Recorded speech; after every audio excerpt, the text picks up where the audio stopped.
to A Spot of Story with Danielle Grandinetti. Cozy up with your favorite beverage as we chat about sweet romance, thrilling suspense, and fascinating history. Perhaps you'll find your next read in one of these stories. On this episode of A Spot of Story, I'm chatting with Anna Jensen about The Lady's Companion. Anna Jensen is a British-born author living in South Africa. She writes Christian historical and contemporary fiction, along with devotions and the inspirational poetry. Her stories are all about identity and purpose, with faith gently woven through it all.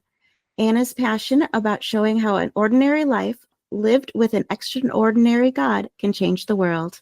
Anna, welcome. Thank you. I was so excited to be here. Podcast number 1. Yes, you're my debut author. Yay! All right. Well, my first question is one because we're all readers here, and this podcast unites us over a love of story. What are you currently reading? Well, I have to confess, it's not Christian fiction, but Okay. I am reading John le Carré's last George Smiley book, which he wrote just before he died. Now you're going to ask me what the title of it is. And I think it's called something like The Last Spy or something like that. But I'm really enjoying it because it pulls in all of his previous stories and kind of it's very cleverly done. So if you know the previous stories, it makes a lot of sense. But my poor husband read it and he didn't know the other stories, so he was lost throughout the whole book. So, Yes. so that's not marvelous if you haven't read all the other ones. But I've also recently finished an ARC copy, an advanced reader copy of Caroline Johnson's latest release that she'll be bringing out later this summer. It's called not Shades of Autumn. That's the one she did before. It's called Shadows of Summer. And it is so good. So when people get a chance to, when she starts promoting and so on, definitely it's one that I would recommend. Set in Scotland in the middle of summer at an outdoor pursuit centre.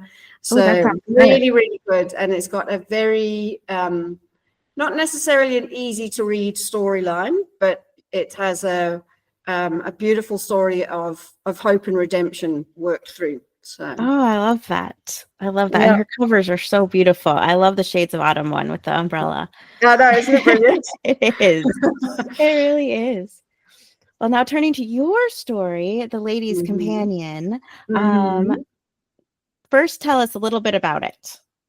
Okay, so The Lady's Companion is the first book in the upcoming Our House on Heather Wynd. And according to Caroline, being Scottish, W-Y-N-D is pronounced wind, not wind, which is what I thought it was.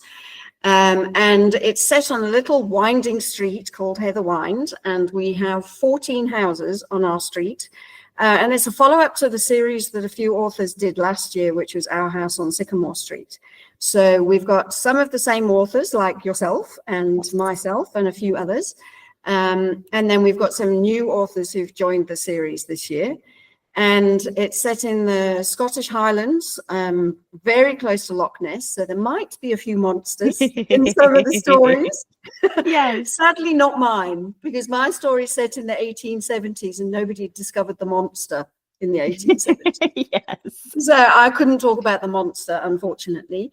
But my story is essentially the story that I wrote last year for Our House in Eden Cove was Our House on Sycamore Street, was The Ferryman's Light, which was about a young man called Walter Ferryman who has to deal with the consequences of an action that he took with his beloved girlfriend, whatever you want to call her, lover.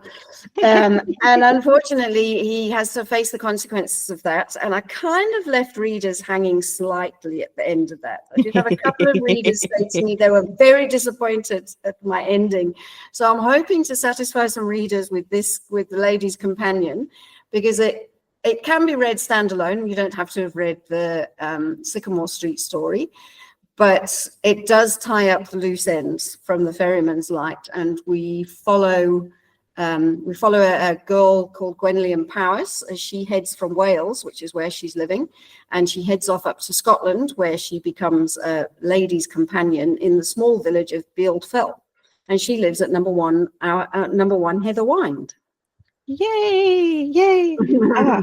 So for readers who haven't read the Sycamore Street series, my characters were the descendants of the original ferryman in Anna's story. So it's really fun. And then with the Lady's Companion, there's a little bit of tie-in with my Scotland story as well. So I'm really excited for readers to catch the little nods to each other's books. That's my favorite thing with the whole series is that people have kind of different authors have collaborated with one another and have like added little nuggets from each other's stories or developed one of the other characters, or it's actually it's a lovely thing to see authors kind of creating together. I love it. Yes, me too. Well, so what is a day in Gwendolyn's life? Can you describe what a common day would be like? She is the companion for Lady Caldwell, who was living in Wales. She's a widow. And she decides that she wanted to go back to her kind of roots up in Scotland, and she wants to take Gwenllian with her. So she goes with her, and Gwenllian is a daughter of landed gentry in Wales herself. So she's not really used to kind of companioning and maiding and that kind of thing. So she's maybe not really that good at it, but she's essentially there as a companion while Lady Caldwell makes new friends in the village. So she would maybe get up in the morning. I don't think she'd necessarily help with breakfast. They do have a cook and a housekeeper who comes in, who does all of those sorts of chores. So Gwenllian would maybe sit with Lady Campbell while she goes through her post. She runs errands for her during the day. There is a young man on the scene. He was the groom down in Wales, but Lady Campbell decides that she's going to train him as the butler and bring him with her. So David, our groom, comes along and is now learning to be a butler. So sometimes him and Gwenllian are sent out on little errands together by Lady Campbell, who I think is maybe a little bit of a matchmaker. And is kind of hoping that the two of them are going to get on better than just being mates with each other. So that's kind of Gwenllian's day. She attends the local church on a Sunday, the kirk rather than the church, as it would have been called. And they are meeting various different neighbors in the street. They hold supper parties. So they have a couple of supper parties at their place, and then they go to a few supper parties. So generally her life is quite relaxed. There's not too much. Lady Campbell's not very demanding. She's happy for her to just be a companion, not a servant, which I think is lovely. But then in the meantime, Gwenllian is trying to discover, she feels that there's these sort of undercurrents in lots of conversations and letters that seem to be going backwards and forwards. And so at the same time as her just carrying out her normal life, she's also trying to discover what's this kind of secret that seems to be bubbling under the surface. Ooh, secret. It sounds fascinating. So what was your favorite scene to write in this story, and why? It's a bit of a funny one, actually, but I think there's probably a couple. There's always one or two, but one in particular that really struck me when I was writing, or I really wanted to include in the book, was just a very coincidental event when Gwenllian and Lady Campbell and David are traveling from Wales via London up to Scotland, and they're at the railway station in London, and a carriage arrives, and on the back of it is kind of like it's like a sort of a hearse, and on the back of it is a coffin which has a little bell on the top, a little sort of bell tower on the top of the coffin. And I read about this years ago in another novel that I read. I think it was The Great Train Robbery. And apparently in Victorian times, because they were absolutely terrified of being buried alive, they would put these little bells on top of coffins with a kind of rope and pulley system, so that if the person in the coffin suddenly woke up, they could pull on the little rope and then attract the attention of everybody outside. Oh my So goodness. when I knew that I was going to be writing a story set in Victorian era London and to do with the railway station, I thought, no, I have to somehow incorporate this little, this little event and then the coffin. And so I managed to do that. And it was so fun. And then later incorporating it into Gwendolen's kind of panic about what it is she going into. And well, she's almost like a sense of foreboding that, she just seeing a coffin is quite unnerving as it is, but then to worry, has she heard the bell ringing? Is the person actually alive? Oh, yes. So that was just a really fun, it doesn't add a huge amount of actual story, but it just kind of shows where Gwendolen's heart and where her feelings are at. And she's kind of preoccupied with the possibility of this body not actually being dead. Oh, wow. Wow. Oh, I love that. Can't wait for that to read that scene. So speaking of that, what was some unique research you needed to do for this story? Well, that one I'd had already come across. So I did do a little bit extra research just to make sure that that wasn't just something from a novel that didn't happen, but it actually did happen. But then what I stumbled across in doing the research, so the area of our fictional village, Bealdfell, is in the area of the Caledonian Canal and Fort Augustus. And I discovered that in 1873, Queen Victoria had visited Fort Augustus and had gone on her royal steamship along the Caledonian Canal. And so that was something that I particularly wanted to research. And I found a couple of newspaper articles that kind of described the event. And it was amazing. I mean, the newspaper article I found was so beautifully descriptive in the way that newspapers used to be in Victorian times. And so it was describing the weather and it described how they came out onto the deck and waved at passers-by, and then how they went back inside to have a sumptuous banquet. And it was just such a rich description of a real-time event that I thought I have to include Queen Victoria's visit to the area. And so kind of Lady Campbell's reason for wanting to go back to her roots was also because she'd heard that the Queen was coming on this visit, and so she actually wanted to make sure she was there in time to be able to see Queen Victoria. And so that was really interesting to research. Oh, that's cool. I love when like real events just coincide so well in a story. What is one bit of research you wish you could have included, but it didn't fit?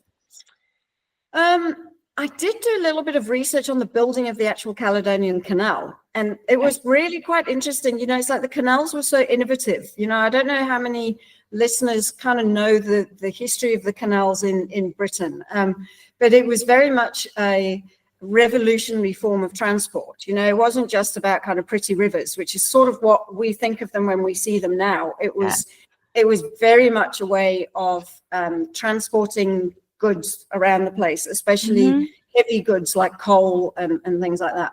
And so reading the background to the Caledonian Canal was very, very interesting. I think it's got the most locks in like a 3 or 4 mile distance or something like that than any of the other canals in Britain.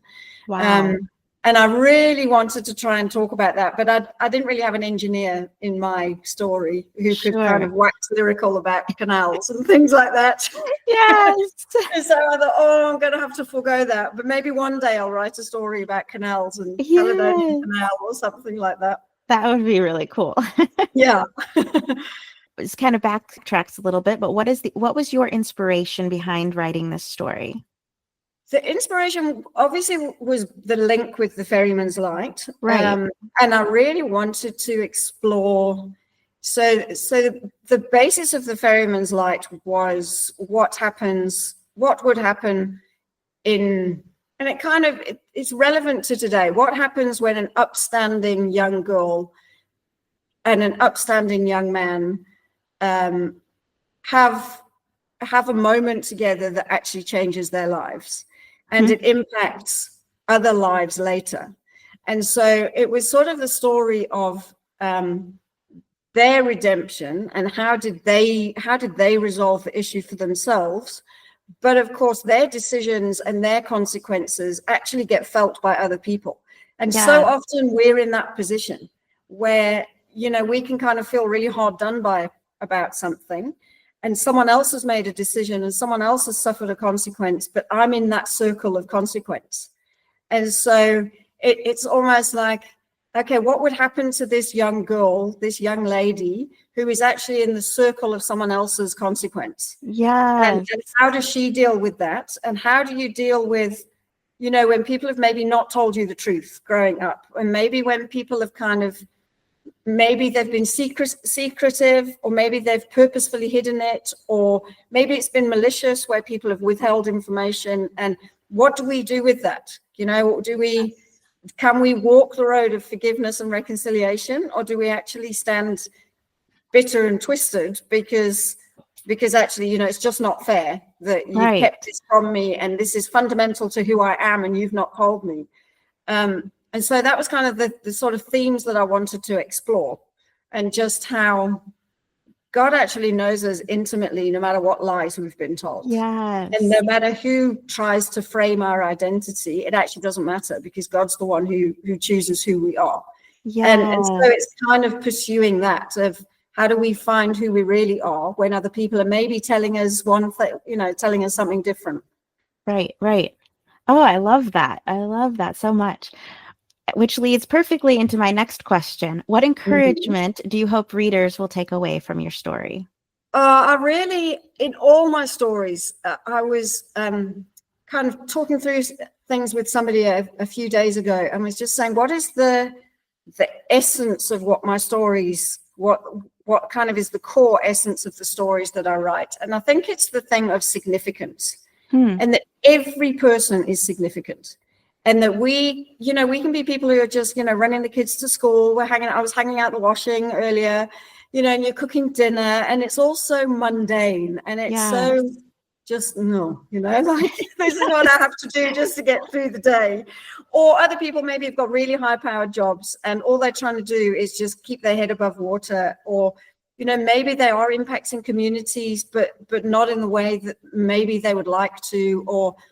And so for me, it's all about, when readers read my stories, and also, talking of the Lady's Companion, I hope that essence of, you are important and you are significant, and you, kind of like we said in the introduction, it's like, I can live my ordinary life with an extraordinary God, and then I can change the world. And I think, do we really look, and do we really believe that we're the people who can change the world? My first novel was written about a village in the UK that was affected by the plague of the mid 1670s, and they were kind of one of the first communities to go into lockdown. And then when we had our own pandemic a few years ago, their stories were being told in newspapers around the world, and it really struck me. 300 years ago, they were just doing what was in front of them to do. They were just getting on with what they thought was the right thing to do. And 300 years later, people are talking about them by name. And wow, what if people start talking about us 300 years later? Not because we've done anything that seems significant to us or seems life-changing to us, but actually it turns out that it is. So that's kind of what I really hope that the readers kind of extract for themselves, as well as hopefully enjoying the story itself. Yes, yes, indeed. Yes, indeed. Oh, this has been such fun. Thank you so much for joining me today, Anna, and talking about the Lady's Companion. If readers want to find you online, where can they do that? And I'll put links in the description. Obviously, there's all the social media places that kind of we hang out, Facebook and Instagram and so on. I do have a TikTok account, but as I was just saying to you, I'm not mad keen on doing videos. But anyway, but probably the easiest place is my website, which is annajensen.co.uk. And then that's got all my information, and you can find my social media links and newsletter and all that sort of thing. Wonderful. Well, thank you so much, Anna. Readers, thank you for joining us today. Thank you.